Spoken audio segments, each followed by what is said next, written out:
জমিনে কাঁদতেছেন আর বলতেছেন, আয় রব, তুমি কি আমাকে এই কঠিন পরিস্থিতিতে আমার সন্তানটাকে দুনিয়ার থেকে নিয়ে নিবে? আমি কি বাড়িতে যাওয়ার আগে আমার সন্তানের লাশটা জমিনে দাফন করে বাড়িতে যাব? তুমি কি বুঝো না একজন বাবার জন্য কত কষ্টের কাজ হয় সন্তানের লাশ কাঁধে ওঠানো? এইভাবে আবেগ নিয়ে নিয়ে যখন আল্লাহর কাছে বলতেছেন, এবার তার চোখ দিয়া পানি যখন জমিনে পড়ছে, রব্বুল আলামিন সঙ্গে সঙ্গে ফিরিস্তাকে হুকুম করলেন, যাও লোকমানের সন্তানটাকে তুমি সুস্থ করে দাও। সুবহানাল্লাহ। এবার ফিরিস্তা তার গড়ের মধ্যে আসছে, বাচ্চাটা তো চিত হয়ে শুয়ে আছে, দেখতেছে গড়টা নূরের মতো চমকাচ্ছে, আলোকিত হয়ে আছে। দরজায় দাঁড়িয়েছে, তাঁবুর সামনে দাঁড়ায়া ফেরেশতা তাকে সালাম দিলেন। বাচ্চাটা সালামের জবাব দিলেন, জিজ্ঞেস করলো, এই ছেলে তুমি কেমন আছো? সন্তান সঙ্গে সঙ্গে বলে দিলেন, আলহামদুলিল্লাহ। কি বলছেন? জোরে বলুন, আলহামদুলিল্লাহ। যেই আলহামদুলিল্লাহ বলছে, এখন ফেরেশতা জিগায়, তুমি না অসুস্থ? তুমি না অসুস্থ, তাহলে তুমি যে আলহামদুলিল্লাহ পড়ছো? বাচ্চাটা জবাব দেয়, আমার অসুস্থতা এটা সাময়িক সময়ের, আমাকে আল্লাহ তাআলা যে সুস্থ রাখছেন, জীবিত রাখছেন, এটাই তো আল্লাহর শুকরিয়া। এবার ফেরেশতা বলেন, যাও, তোমার এই জায়গায় আমি হাত লাগায়া দিলাম, সঙ্গে সঙ্গে বাচ্চাটা পূর্ণ সুস্থ হয়ে গেছে।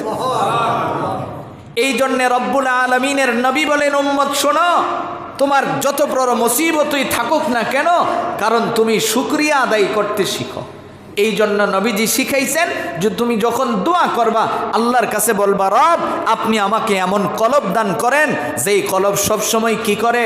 শুকরিয়া আদায় করে, এমন একটা কলব আপনি দেন। মোহতারাম ভাই, যেই কথা বলতেছিলাম, এবার লোকমান কাঁদতেছেন, এখনও তিনি কাঁদেন, কারণ তিনি তো জানে না তার ছেলে যে সুস্থ হয়ে গেছে। ছেলেটা যায় বাবার পিঠের মধ্যে হাত রাখছে, বাবা সিজদা থেকে মাথা উঠাইছে। কাবিল ইহতিরাম উপস্থিত দেশ ও জাতির কর্ণধার হযরত উলামায়ে কেরাম, অত্র এলাকার বিভিন্ন অঞ্চল থেকে আগত ইসলাম প্রিয় মুসলিম ভাইরা, মহান রব্বে করিমের দরবারে অসংখ্য গণিত শুকর আদায় করছি, যিনি অত্যন্ত দয়া করে, মেহেরবানি করে আমাদের হায়াতটাকে দীর্ঘায়িত করে সুস্থ শরীরে পবিত্র জুমার দিনে আল্লাহর ঘর মসজিদে বসে নামাজের পূর্বে কোরআন ও হাদিসের কিছু কথা শোনার তৌফিক দিয়েছেন। এই জন্য আমরা সকলেই পড়ছি আলহামদুলিল্লাহ। মোহতারাম ভাই, আমি আপনাদের সামনে পবিত্র কোরআনে কারিমা থেকে সূরাতুশ শূরার 12 নম্বর আয়াত থেকে শুরু করে ধারাবাহিক 2টি আয়াত তিলাওয়াত করেছি। আল্লাহ রব্বুল ইজ্জত ওয়াল জালাল যেন তিলাওয়াতকৃত আয়াত এবং হাদিসের আলোকে আমাকে ইখলাসের সহিত কিছু কথা বলার এবং আপনাদের সকলকে আমল করার নিয়তে শোনার তৌফিক দান করুন। সকলে বলি আমিন। মোহতারাম ভাই,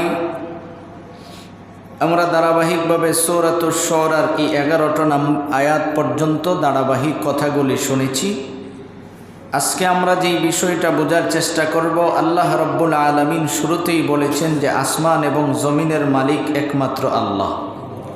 রব্বুল আলামিন অতঃপর বলেন যে তোমাদের রিজিক বাড়ানো কমানো এই জিম্মাদারি আমার। এই পর্যন্ত আমরা শুনেছিলাম আল্লাহ রব্বুল আলামিন বলেন যে দেখো, সব বিষয়ে সর্বোচ্চ জ্ঞান কে রাখেন? আল্লাহ। তো আজকে আমরা বোঝার চেষ্টা করি যে আল্লাহ রব্বুল আলামিন দুনিয়ার জমিনে আমরা যা কিছু করি সব কিন্তু রিজিকের জন্যই করি। একটু ভালো পয়সা যদি থাকে তাইলে আমাদের ধারণা যে আমরা একটু ভালো খাইতে পারবো, ভালো চলতে পারবো। আমাদের পুরাটা জিন্দিগির মাকসাদ কিন্তু এই একটাই যে আমার কিছু পয়সা দরকার। তো একটা মানুষের কত পয়সা দরকার? আমার জীবনের পুরাটা জীবনটাকেই কিন্তু আমি এইভাবে বানায় নিছি যে আমার পয়সা দরকার। তা আমার কত দরকার এটার কিন্তু সিওরিটি নেই। এই জন্যে আমার ভাই শাহ ওয়ালিউল্লাহ মুহাদ্দিসে দেহলভী রহমতুল্লাহি আলাই এই আয়াতের তফসির লিখতে যায় লিখেন, আল্লাহ তাআলা বান্দাকে সহজে সম্পত্তি দান করেন, কিন্তু বান্দা নিতে পারে না। কিভাবে? তিনি একটা হাদিস ধরে তুলেছেন যে একদিন আপনার আমার নবী, বিশ্ব নবী মুহাম্মদুর রাসূলুল্লাহ সাল্লাল্লাহু আলাইহি ওয়াসাল্লামের সামনে এক সাহাবী আসলেন অনেক দূর থেকে, গ্রাম থেকে আসছে লোকটা।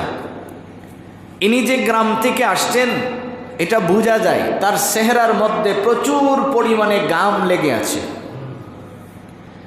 ঘামের সাথে সাথেই কিছু ধুলাবালুও তার চেহারার মধ্যে লেগে রয়েছে, লাইগা একেবারে কাদা, তার চেহারার মধ্যে কাদা হয়ে গেছে। সাহাবী নবীজির সামনে আসছেন, নবীজিকে সালাম দিলেন। সালামের পরে নবীজির সামনে বসলেন। বসার পরে রসুল জিজ্ঞেস করলেন, তুমি এত পেরেশান কেন? সাহাবী বলেন, ইয়া রাসূলুল্লাহ, আমার পেরেশানির কারণ হলো আমি এবং আমার স্ত্রী দুইজন মিলে সারা দিন পরিশ্রম করি, এর পরেও দেখা যায় আমার সংসারে কোনো উন্নতি হচ্ছে না। এই সমস্যাটা আমাদের আছে কিনা? সবার আছে। সাহাবী নবীজিকে বললেন যে আমার সংসারের কোনো উন্নতি হচ্ছে না, যার কারণে আমি সার্বক্ষণিক পেরেশান থাকি। এবার রহমতুল্লিল আলামিন নবীজি বলেন, আমি তোমাকে একটা আমল বলে দিব, তুমি এটা করবা, অল্প দিনের ভিতরেই আল্লাহ তাআলা তোমার রিজিকে এত পরিমাণে বরকত দিবেন তুমি নিয়ে শেষ করতে পারবে না। সুবহানাল্লাহ। সাহাবী বলেন, ইয়া রাসূলুল্লাহ, আপনি বলেন। নবীজি বলেন, আমি বললে তুমি মানবা কিনা বলো? সাহাবী বলেন, অবশ্যই ইনশাআল্লাহ, আপনি বলেন। এবার নবীজি বলেন, তুমি যেখানেই যাও ওখান থেকে যখন বাড়িতে ফিরবা, কোন জায়গায় ফিরবেন? বাড়িতে ফিরার সময় ঘরের দরজার সামনে যায় দাঁড়াবেন, দাঁড়ায়া সালাম দিবেন। কি দিবেন? বলেন, কি দিবেন? সালাম দিবেন। দরজায় দাঁড়ায়া সালাম দিবেন, একদম দরজায়। সাহাবী প্রশ্ন করল, রসুল, আমি যদি দরজা তালা দিয়ে চলে যাই, আমার ঘরে যদি কেউ না থাকে, তখনও কি আমি এইভাবে দরজা খোলার সময় কি সালাম প্রদান করব? নবীজি বলেন, অবশ্যই করবা। এরপরে তুমি ওখানে দাঁড়ায় আউযু বিল্লাহ বিসমিল্লাহ পড়বা। পড়ার পরে একবার সূরা ইখলাস শুদ্ধ করে তিলাওয়াত করবা। সুবহানাল্লাহ। নবীজি শিখায়া দিলেন, সাহাবী চলে গেলেন।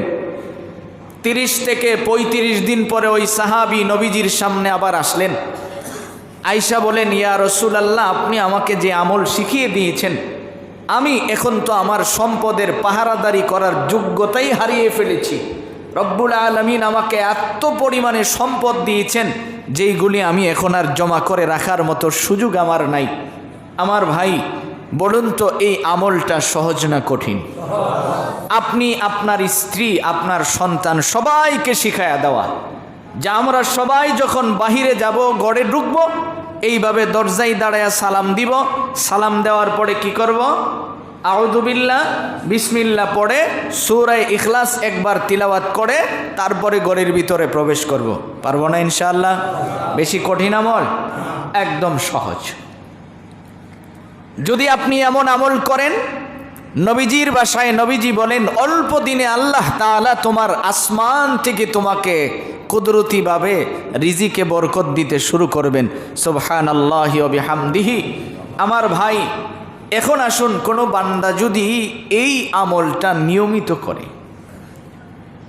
জিবরাইল রসুলকে শুনিয়েছেন, ইয়া রাসূলুল্লাহ, আপনি সাক্ষী থাকেন, আপনার কোনো উম্মত যদি বেশি বেশি করে সূরা ইখলাস তিলাওয়াত করে, তার যে শুধু রিজিকে বরকত হবে এটা না, আল্লাহ তাআলা এই বান্দার ইন্তেকালের পরে কমসে কম আমার মাধ্যমে 50,000 রহমতের ফিরিস্তা পাঠাবেন তার জানাজায় শরীক হওয়ার জন্য। একটা মানুষের জানাজায় যদি একজন ফিরিস্তা খালি দাঁড়ায় যায়, তাইলেই তো তার জীবন কামিয়াব। কথা বলুন, ঠিক কিনা? আর এখানে যদি 50,000 ফিরিস্তা আমার জানাজায় হাজির হয়, শুধু হাজির না, এর ভিতরে যদি আবার জিবরাইলও থাকেন, তাহলে আমার জন্য লাভ না লস? জোরে বলুন, কত লাভ এটা আপনি কল্পনা করে শেষ করতে পারবেন না। এই জন্য আমি আপনাদের সামনে যে হাদিসটা পাঠ করেছি, নবীজি বলেন যে দুনিয়া আমাকে কিন্তু পাগল করে রাখছে, যা আমি কোনোভাবেই হৃদয়ে শান্তি পাচ্ছি না। আমার পয়সা আছে, তারপরও আমার হৃদয়ে শান্তি নেই। নবীজি বলেন, তুমি যখন দোয়া করবা তখন 4টা জিনিস আল্লাহর কাছ থেকে চায়া নিবা। সুবহানাল্লাহ। কয় জিনিস? 4 জিনিস। আল্লাহ তাআলা যদি তোমার এই 4টা জিনিস দান করে, তুমি দুনিয়া এবং আখিরাতের যা মঙ্গল আছে সব যেন আল্লাহ তোমাকে দান করে দিছে। সুবহানাল্লাহ। قال النبي صلى الله عليه وسلم أربع من أعطيهن فقد أوتي خير الدنيا والآخرة قلب شاكر ولسان ذاكر وبدن على البلاء صابر وزوجة لا تبغيه خونا على نفسها ولا ماله। আমার ভাইজান, আপনার আমার নবী সরকারে দু জাহান বিশ্ব নবী মুহাম্মাদুর রাসূলুল্লাহ সাল্লাল্লাহু আলাইহি ওয়াসাল্লাম বলেন, উম্মত শোনো, দুনিয়ার জমিনে তুমি যখন দোয়া করবা, আল্লাহর কাছ থেকে 4টা জিনিস চাইবা, যদি রব তোমার এই 4টা জিনিস দান করেন, তুমি দুনিয়া আখিরাতের পূর্ণ ভালো জিনিসটাই পায়া গেছো। সুবহানাল্লাহ। এবার নবীজি বলেন, 1 নম্বরে দোয়া করবা, আল্লাহ আপনি আমার কলবটারে এমন বানায়া দেন যেই কলব সব সময় শুকরিয়া কার আদায় করবে? জোরে বলুন না কার? এই জন্যই তো আল্লাহ তাআলা কোরআনে কারিমায় সূরা লুকমানে যায় বলেন, শোনো, আমি লুকমানকে নির্দেশ করলাম, ওয়া ইয ক্বালা লুকমানু লিবনিহি ওয়া হুয়া ইয়াইযুহু ইয়া বুনাইয়া লা তুশরিক বিল্লাহ। এই পৃথিবীর মানুষ শোনো, লুকমান যখন তার সন্তানকে নসিহত করেছিলেন, হ্যাঁ সন্তান ভালো করে শুনে লও, তুমি কিন্তু আল্লাহর সাথে কখনো শরীক করবা না। এই কথাটা বলার আগে রব্বুল আলামিন বলেন, আমি কিন্তু লুকমানকে কি দিয়েছিলাম? 1 নম্বরে আমি লুকমানরে হিকমত দিয়েছিলাম। সুবহানাল্লাহ।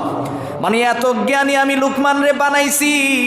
রব্বুল আলামিন বলেন, লুকমানরে আমি কি পরিমাণের জ্ঞান দিছি এটা তোমরা ধারণাও করতে পারবা না। আল্লাহ তাআলা কয়, আমি লুকমানরে এত জ্ঞানী কেন বানাইছি?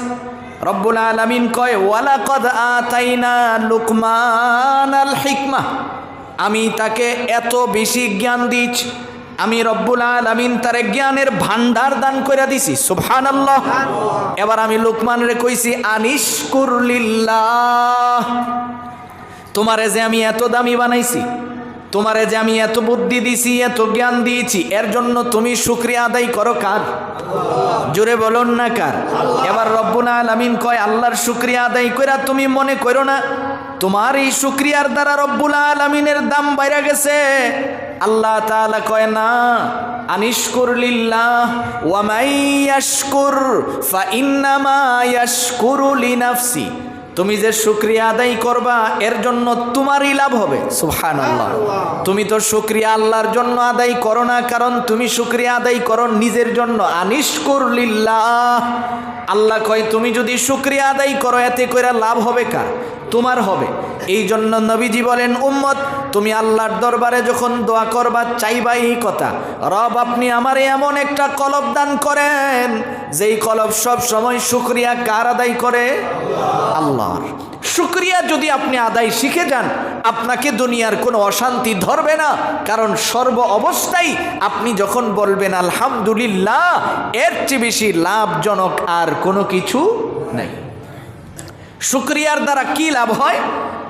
আল্লাহ তাআলা কোরআনে কারিমায় 17 নম্বর আয়াতে যায় লুকমানের কথা বলতে যায় রব্বুল আলামিন বললেন যে আমি লুকমানকে বলছি যে লুকমান তার ছেলেরে নসিহত করতেছে, শোনো, ইয়া বুনাইয়া আকিমিস সালাত, তুমি 5 ওয়াক্তের নামাজ সঠিকভাবে কায়েম করো, ওয়ামুর বিল মারুফ, সৎ কাজের আদেশ করো, ওয়ানহা আনিল মুনকার, অসৎ কাজ থেকে বাধা প্রদান করো। এরপরে বাবা সন্তানরে বলে, ওয়াসবির আলা মা আসাবাক, তুমি ধৈর্য ধারণ করো। এবার সন্তান জিগায়, বাবা আমি কয়দিন ধৈর্য ধারণ করব? আমাদের যে সমস্যাটা হচ্ছে যে আমরা দিন দিন অধৈর্য হয়ে যাচ্ছি, যে আমাদের ইবাদতেও ধৈর্য নাই, কোনো কাজেই আমাদের ধৈর্য নেই। এবার সন্তান জিগাই, বাবা কয়দিন ধৈর্য ধারণ করব? বাবা বলেন, ইন্না যালিকা মিন আজমিল উমুর, তোমার হায়াত যতদিন ধৈর্য ততদিন, যতদিন বাঁচো ততদিন তোমাকে ধৈর্য ধারণ করতে হবে, কারণ ধৈর্যের ফল এটা অতি সুমিষ্ট হয়। শাহ ওয়ালিউল্লাহ মুহাদ্দিসে দেহলভী রহমতুল্লাহ আলাই আয়াতের ব্যাখ্যা করতে যায় উনি লিখেন, হাকিম লুকমান তার সন্তানকে যখন এই কথা বললেন, দেখলেন সন্তানের কাছে এই কথাটা বেশি ভালো লাগছে না। এবার চিন্তা করলেন, ওয়াজটা আমি না কইরা যদি বরুণার হিসাবে করে তাইলে মনে হয় আমার সন্তানের উপকার বেশি হবে। আমরা অনেক সময় কিন্তু দেখি এরকম, সন্তান যদি কথা না শোনে আমরা হুজুরের কাছে নিয়ে যাই, হুজুর একটু ফু দিয়া দেন, তার একটু নসিহত করে দিন, বলি না আমরা? কারণ আমাদের ধারণা যে একজন আল্লাহওয়ালা যদি তারে বলে তাহলে আমার চেয়ে বেশি লাভ হবে। এবার লুকমান বলে, না এই সন্তান চলো তোমারে আমি নবী দেখতে নিয়ে যাব। তার ইচ্ছা হলো বনি ইসরাইলের নবীর কাছে যদি আমি নিয়ে যাই, আর নবী যদি তারে নসিহত করে তাহলে এই নসিহতটা বেশি কাজে লাগবে। বাবা আর ছেলে দুইজন রওনা করছে। লম্বা সময়ের রাস্তা, প্রায় 12 দিন সফর করে যাওয়ার পরে এবার লুকমান বলেন, এই সন্তান তুমি যে ক্লান্ত হয়ে গেছো, ক্লান্ত হয়েও না, আর মাত্র 2 দিন যদি আমরা সফর করি তাহলে আমরা ওই দেশে পৌঁছে যাব যেই দেশে আমরা বনি ইসরাইলের একজন নবীকে দেখতে পারব। বলার পরে সন্তান তো মহা খুশি যে আর মাত্র 2 দিন, কারণ 12 দিনের রাস্তা তো অতিক্রান্ত হয়ে গেছে, এখন 2 দিন। এই আনন্দে যে লাফ মারছে, লাফ দিয়া গাদার হাড়ের উপরে গিয়া পড়ছে, পাটা কাইটা হাড্ডিটা পর্যন্ত ফেরে গেছে, এমন পরিমাণে ব্যথা পাইছে। ছোট বাচ্চা তো এত ব্যথা পাইছে পায়ে, পাওয়ার পরে এখন লুকমান সন্তানকে কাঁধে উঠাইছে। মরুভূমিতে পায়েদল সফর, নিজের সফরই তো কষ্টের কারণ, এখানে আবার আরেকটা সন্তানকে কাঁধে করে নিয়ে যাওয়া আরো অধিক কষ্টের কারণ হয়ে দাঁড়িয়েছে। সন্ধ্যা পর্যন্ত সন্তানকে কাঁধে নিয়ে নিয়ে চলতে চলতে এক পর্যায়ে নিজেকে অস্বস্তি বোধ করতেছে। এখন সিদ্ধান্ত নিল একটা তাঁবু টানাই, এর ভিতরে সন্তানকে শুয়াই, আপাতত 2-4 দিন যাই লাগে এখানে সন্তানকে আমি রাখি, তার চিকিৎসা দেখি কোনো ব্যবস্থা করা যায় কিনা। সুস্থ না হলে এইভাবে কাঁধে নিয়ে নিয়ে মরুভূমিতে সফর করা সহজ নয়। এবার হাকিম লুকমান সন্তানকে তাঁবুত শুয়াইছে। চন্দ্রের রাত, দেখতেছে এই চাঁদের আলোতে এই সন্তান যে তাঁবুর ভিতরে শুয়ে ব্যথায় কাতরাচ্ছে, তার পা গুস্ত পয়চা এখান থেকে পানি পড়তেছে আর ব্যথায় সন্তানটা ছটপট করতেছে। এবার লুকমান চিন্তা করলেন, এইভাবে তো আর চলে না, আমি তো আর তার চিকিৎসা দেওয়া সম্ভব না।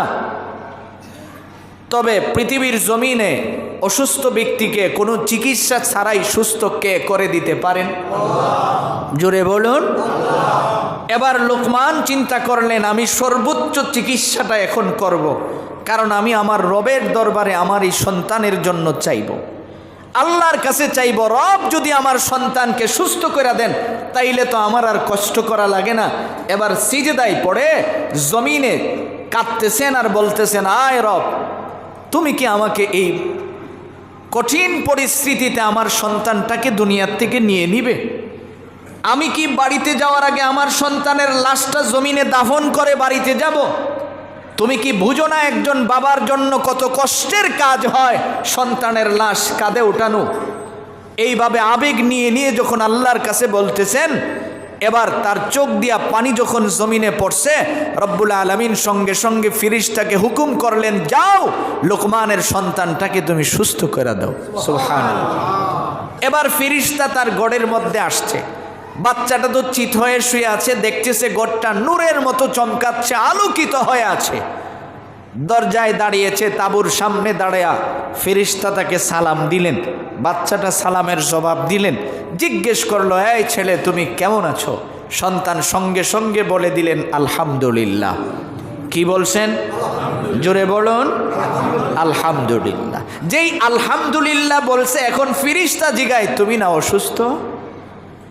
তুমি না অসুস্থ, তাহলে তুমি যে আলহামদুলিল্লাহ পড়ছো? বাচ্চাটা জবাব দেয়, আমার অসুস্থতা এটা সাময়িক সময়ের, আমাকে আল্লাহ তাআলা যে সুস্থ রাখছেন, জীবিত রাখছেন, এটাই তো আল্লাহর শুকরিয়া। এবার ফেরেশতা বলেন, যাও তোমার এই জায়গায় আমি হাত লাগায়া দিলাম, সঙ্গে সঙ্গে বাচ্চাটা পূর্ণ সুস্থ হয়ে গেছে। এই জন্যে রব্বুল আলামিনের নবী বলেন, উম্মত শোনো, তোমার যত বড় মুসিবতই থাকুক না কেন, কারণ তুমি শুকরিয়া আদায় করতে শিখো। এই জন্য নবীজি শিখাইছেন যে তুমি যখন দোয়া করবা আল্লাহর কাছে বলবা, রব আপনি আমাকে এমন কলব দান করেন যেই কলব সবসময় কি করে, শুকরিয়া আদায় করে, এমন একটা কলব আপনি দেন। মোহতারাম ভাই, যেই কথা বলতেছিলাম, এবার লুকমান কাঁদতেছেন, এখনো তিনি কাঁদেন, কারণ তিনি তো জানে না তার ছেলে যে সুস্থ হয়ে গেছে। ছেলেটা যায় বাবার পিঠের মধ্যে হাত রাখছে, বাবা সিজদা থেকে মাথা উঠাইছে, উঠাইয়া বলেন তুমি কেন ওখান থেকে কষ্ট করে এই জায়গায় হাজির হলে? ছেলে বলেন, আব্বা আমি তো পূর্ণ সুস্থ হয়ে গেছি। সুবহানাল্লাহ। কেমনে হইছ? এখন সে শোনাইছে, একজন লোক আমার ঘরে আসছে, ঘরটা আলোকিত, ওনার দিকে আমি তাকাইছি, তাকানোর পরে উনি আমার দিকে তাকায় আমার জিগাইলেন কেমন আছি? আমি বললাম সুস্থ আছি আলহামদুলিল্লাহ। জিগাইল তুমি যে অসুস্থ? আমি বললাম এটা তো সাময়িক সময়ের, এটা তো চিরস্থায়ী কোনো সমস্যা না, রব তো চাইলে আমাকে মুহূর্তের ভিতরে সুস্থ করে দিতে পারেন। তখন তিনি আমার পায়ে হাত লাগাইয়া দিছেন, আমি সুস্থ হয়ে গেছি। সুবহানাল্লাহ। বাবা বলেন ছেলে আর দরকার নাই, চলো আমরা তাড়াতাড়ি চলে যাই, সফরে রওনা হয়ে যায়, কারণ আমাদের তো অনেক দূরে যেতে হবে। এই কথা যখন বলে বাবা ছেলে রওনা করছে, ফেরেশতা এসে সামনে দাঁড়াইছে, দাঁড়াইয়া বলেন আর যেতে হবে না, আপনার ছেলের বুঝ হয়ে গেছে। ধৈর্য ধারণের দ্বারা আল্লাহ তাআলা যে কি ফায়দা দেয় জানেন? আপনারা যেই গতিতে রওনা হয়েছিলেন, আর একদিন হাঁটলেই আপনারা ওই নবীর সীমানায় ঢুকতেন, কিন্তু তার কওমের লোকেরা ওনার সাথে এত দুর্ব্যবহার করছে, যার কারণে রব্বুল আলামিন আসমান থেকে পাথরের বৃষ্টি নাজিল করেছেন। ওই নবীকে আল্লাহ উঠায়া নিছেন, আর তার পুরা কওমটাকে পাথরের বৃষ্টি দিয়া চাপা দিয়া মাইরা ফেলাইছে। আপনারা যদি সফর করে করে ওই জায়গায় পৌঁছে যাইতেন, আপনারাও তো পাথরের নিচে পড়ে মরে যাইতেন। আল্লাহ আপনারারে অসুস্থ দিয়া এই জায়গায় আটকায়া পাথরের নিচে পড়ার থেকে বাঁচাইয়া দিয়েছেন। সুবহানাল্লাহ। এই জন্যে আমার ভাই যেই কথা বলতেছিলাম, শুকরিয়া আদায় করতে যদি শিখেন, আপনি সুস্থ থাকেন অসুস্থ থাকেন, সর্ব অবস্থায় শুকরিয়া হবে কার? আল্লাহর। এবার শুনেন, লোকমান তার সন্তানকে বললেন, এই সন্তান শোনো, আল্লাহ যে আমারে দামি বানাইছে এমনিতেই বানাইছে না, আমাকে দামি বানানোর কিছু কারণ আছে, যেইগুলি তুমিও যদি তোমার ভিতরে গ্রহণ করো, তোমার সম্মানও আল্লাহর দরবারে বেশি হবে। আব্বা আপনি বলেন কি কি কারণে আল্লাহ আপনার দামি বানাইছে? এক নাম্বার, আমি আমার চোখের হিফাজত করি। কিসের হিফাজত করি? চোখের হিফাজত। তা আমরা যদি চোখের হিফাজত করি, আল্লাহ আমাদেরকে দামি বানাবেন কিনা? চোখের হিফাজত যদি কোনো মানুষ করে, এই চোখগুলি আমাদেরকে হিফাজত করতে হবে বেগানা নারীর দিকে তাকানোর থেকে, অশ্লীল গান আমরা যখন দেখি টেলিভিশনে, এইগুলির থেকে আমি যদি আমার চোখকে হিফাজত করি, কারণ চোখ দিয়া এক ফোঁটা পানি যদি জমিনে পড়ে, রব্বুল আলামিন সঙ্গে সঙ্গে তার জীবনের সব গুনাহ মাফ করে দেন। এটা এমন দামি একটা অস্ত্র, তা আপনি তো ব্যবহার করছেন ভিন্ন জায়গায়। ব্যবহার করার কারণে এখন আর রবের কাছে কাঁদতে মনে চায় না, কানলেও চোখ দিয়া পানি আয় না, তাইলে আল্লাহ আপনারে মাফ করতো কেমনে? আপনি তো চোখের যথাযথ ব্যবহার করেন নাই। চোখের পানির মূল্য কত? হাকিমুল উম্মত মুজাদ্দিদুল মিল্লাত আল্লামা শাহ আশরাফ আলী থানভী রহমতুল্লাহ আলাই লিখেন যে চোখের পানির মূল্য এত বেশি যে কোনো মানুষ যদি চোখ দিয়া পানি ছাড়ে, জাহান্নামের আগুন তো যায়, রব্বুল আলামিন দুনিয়াতেও তারে মুসিবত থেকে উদ্ধার করে দেন। সুবহানাল্লাহ। উনি বলেন, এক লোক জমিদার মানুষ, তার বাড়িতে প্রতিদিন একজন ভিক্ষুক আসে ভিক্ষা করার জন্য। হঠাৎ করে এক সপ্তাহ 10 দিন এই ভিক্ষুক আর আয় না, ভিক্ষাও নেয় না। জমিদার চিন্তা করছে, আমি একটু খবর নিয়ে দেখি, যেহেতু চিনি এই লোকটা এই গ্রাম থেকে আসে। খুঁজতে খুঁজতে তার বাড়িতে যায়, দেখে সে অসুস্থ অবস্থায় বিছানায় শুয়ে আছে। জমিদার কাছে গিয়ে বললেন, শোনো, তুমি যে এই এক সপ্তাহ আমার বাড়ি যাও নাই, তোমারে তো আমি দৈনিক এই টাকাগুলি দিতাম, আমার কাছে টাকাটি জমা আছে, নাও তুমি চিকিৎসা করো। তো ওই লোকটা জমিদারের হাতে ধরে কয় যে, আমি দেখছি যে আপনি আমাকে অসুস্থতার অবস্থায় খবর নেওয়ার জন্য বাড়িতে আসছেন, আমার আপন বলতে দুনিয়াত কেউ নাই, আমি খুঁজা দেখছি আপনি আমার সবচেয়ে আপন। এখন হাত ধরে কয়, আপনার কাছে আমি একটা ওসিয়ত করতে চাই, আমি যদি মরা যাই, আপনি যদি আমার জানাজাটা পড়ান, আমার বিশ্বাস আল্লাহ তাআলা আপনি আমাকে দাফন করার কারণে আল্লাহ আমার সব গুনাহ মাফ করে দিবেন। বলেন আপনি আমার জানাজা পড়াবেন কিনা? ওই লোক বললেন, ঠিক আছে পড়ব। কিছুদিন পরে তার ইন্তেকাল হয়েছে, খবর পায়া সে আসছে, জানাজা পড়াইছে, লাশ কবরে দাফন করছে। দাফন কইরা কবর থেকে যখন উঠছেন, উঠার পরে মনে হয়েছে যে তার পকেটে রাষ্ট্রীয় গুরুত্বপূর্ণ একটা কাগজ ছিল, এটা নাই। হঠাৎ মনে হইল যে যদি কবরে পড়ে থাকে, এমন লোকজনরে জিজ্ঞেস করছে ইমাম সাহেবদেরকে যে আপনারা বলেন যে আমরা এই কবর থেকে এই কাগজটা উঠাতে পারবো কিনা। সবাই বললেন এত জটিল মাসআলার সমাধান আমরা দিতে পারবো না, আপনি চলে যান শাহ ওয়ালিউল্লাহ মুহাদ্দিসে দেহলভী রহমতুল্লাহি আলাইহির কাছে, উনি জমানার শ্রেষ্ঠ বড় বুজুর্গ, ওনাকে জিজ্ঞেস করেন। চলে গেলেন হুজুরের কাছে, যা বলার পরে উনি বললেন পুরা কবর খনন করবা না, ছোট্ট একটা গর্ত করে টর্চ লাইট দিয়া টিপ দিয়া দেখবা ভিতরে তোমার কাগজ আছে কিনা, যদি থাকে তাইলে তুমি ওখান থেকে বের করার ব্যবস্থা করবা। লোকটা গেলেন, যায় যখন গর্ত খনন করে দেখলেন, দেখে যে কাগজটা ওই লাশের বুকের উপরেই পড়ে আছে। এখন হাত ঢুকায়া কাগজ যখন বের করেন, এই জায়গায় বাঁশের কিঞ্চির মর লাইগা হাত কাইটা গেছে। 1 বছর পর্যন্ত চিকিৎসা করাইছে, সুস্থ হয় না। ডাক্তার কবিরাজ ফেল। এবার একজন পরামর্শ দিল, ওই ওলিউল্লাহ মুহাদ্দিসে দেহলভীর কাছে যাও, যায় হুজুরের কাছে বলো ওনাদের কাছে কোনো চিকিৎসা থাকে কিনা একটু জিজ্ঞেস করো। যেই হুজুরের কাছে গেছেন, উনি চক্ষু বন্ধ করে কিছু সময় মুরাকাবা করে বললেন, এই মিয়া, তুমি দুনিয়ার সমস্ত ডাক্তার বাইটাও খেয়ে ফেলতে পারো, কিন্তু রব তোমাকে সুস্থতা দিবেন না, কারণ তোমার হাতে এটা দুনিয়ার আযাব না। যার কবরে হাত দিছিলা, সাময়িক সময় তার কবরে আযাব হয়েছিল, এই আযাবটা যে বাঁশের মধ্যে লাগা রয়েছে, তোমার হাতে এটা কবরের আযাব লাগছে, দুনিয়ার চিকিৎসার দ্বারা এটা ভালো হবে না। এই কথাটা বলতে দেরি আল্লাহর বান্দা এখন হাউমাউ করে কাঁদতেছে আর বলতেছে, রব আমি তো নবীর হাদিস থেকে শুনছি মানুষ মরে গেলে কবরের আযাব হয়, আমি এমন কি পাপ করলাম আপনি দুনিয়াতে আমারে কবরের আযাব দিয়ে দিলেন, রব আপনি কি আমাকে মাফ করবেন না? এই কথা বলে যখন কায়না দিছে, শাহ ওলিউল্লাহ মুহাদ্দিসে দেহলভী আঙ্গুল দিয়া তার চোখের পানিটা ওর এই জায়গায় লাগায়া দিছে, সঙ্গে সঙ্গে ভালো হয়ে গেছে। এই জন্যে আমার ভাই, চোখের পানি তো অনেক দামি জিনিস, কিন্তু আমি আপনি তো নষ্ট করে ফেলছি বেগানা নারীর দিকে তাকায়া, ফালতু জিনিসের দিকে তাকায়া, যার কারণে জীবনের বরকত নষ্ট হয়ে গেছে। এই জন্য নবীজি বলেন, উম্মত তুমি আল্লাহর কাছে 4টা জিনিস চাও, দেখবা তোমার জীবনের মোড় ঘুরে যাবে। 1 নাম্বার, আল্লাহ তুমি আমার এমন কলব দান করো যেই কলব সব সময় শুকরিয়া কার আদায় করে আল্লাহর। 2 নাম্বার, রব তুমি আমার এমন জবান দান করো যেই জবান সব সময় তোমার জিকিরে লিপ্ত থাকে, অন্য কোনো কাজ না, সারাদিন যেন তোমার জিকির করে। 3 নাম্বারে বলেন, ওয়া বাদা আলাল বালা ইসাবির, আল্লাহ আমার এমন বডি দাও যেই বডি খায়া না খায়া ধৈর্য ধারণ করে। ওই লোকমান বললেন, আমার কাছে অল্প তুষ্টি আছে, হালাল কামাই আমার যদ্দুর আসে এর ভিতরে আমি শুকরিয়া আদায় করি। 4 নম্বরে নবীজি বলেন, ওয়া যাওজাতুন লা তাবগিহি খাউনান আলা নাফসিহা ওয়ালা মালিহি, তুমি আল্লাহর কাছে দোয়া করো, আল্লাহ আপনি আমার স্ত্রীকে এমন বানায়া দেন যিনি স্বামীর মালের হিফাজত করে এবং নিজের সতীত্বর হিফাজত করে, কারণ স্ত্রী যদি স্বামীর মালের হিফাজত না করে এই সংসারে কোনোদিন বরকত হয় না। আমনে 5 কেজি চাল আনছেন, 3 কেজি ব্লেক হয়ে গেছে, পরের দিনই দেখবেন হিসাব গরমিল, সংসারে অশান্তি শুরু হয়ে যাবে। পকেটে টাকা রাখছেন 2000, সকালবেলা ঘুম তুইটা দেখেন টাকা নাই 300, মেজাজ তো এমনি গরম। তো এইরকম করে করে দেখবেন আপনার ভিতরে অশান্তি বিরাজমান হবে। এই জন্য নবীজি বলেন, উম্মত আল্লাহর কাছ থেকে চায়া 4টা জিনিস তুমি নিয়ে নাও, যদি এই 4 জিনিস তুমি পাও, দুনিয়া আখিরাতের যত ভালো আছে সবগুলি যেন আল্লাহ তোমাকে দান করে দিছে। সুবহানাল্লাহ।